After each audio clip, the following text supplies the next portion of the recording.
നമ്മൾ target ഓഡിയൻസിനെ create ചെയ്യേണ്ടി പറഞ്ഞു അല്ലേ?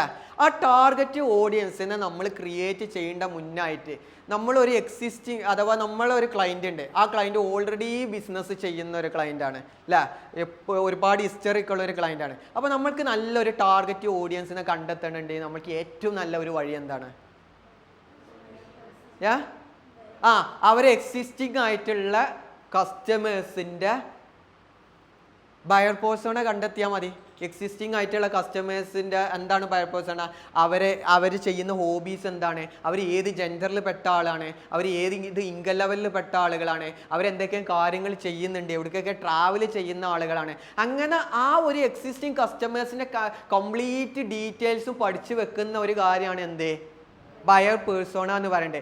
അത് നല്ല രീതിയിൽ പഠിച്ചു വെച്ചാൽ ബയർ പേഴ്സോണ നമ്മളെ എക്സിസ്റ്റിംഗ് കസ്റ്റമേഴ്സ് അല്ലെങ്കിൽ ആ ക്ലയൻറ്റിൻ്റെ എക്സിസ്റ്റിംഗ് കസ്റ്റമേഴ്സിനെ കുറിച്ച് ആ എക്സിസ്റ്റിംഗ് കസ്റ്റമേഴ്സിൻ്റെ ബയർ പേഴ്സോണ നമ്മൾ പഠിച്ചു വെക്കുകയാണെന്നുണ്ടെങ്കിൽ നമ്മൾക്ക് നല്ലൊരു ടാർഗറ്റ് ഓഡിയൻസിലേക്ക് നമ്മൾക്ക് നല്ല രീതിയിൽ ക്രിയേറ്റ് ചെയ്തുകൂടാ.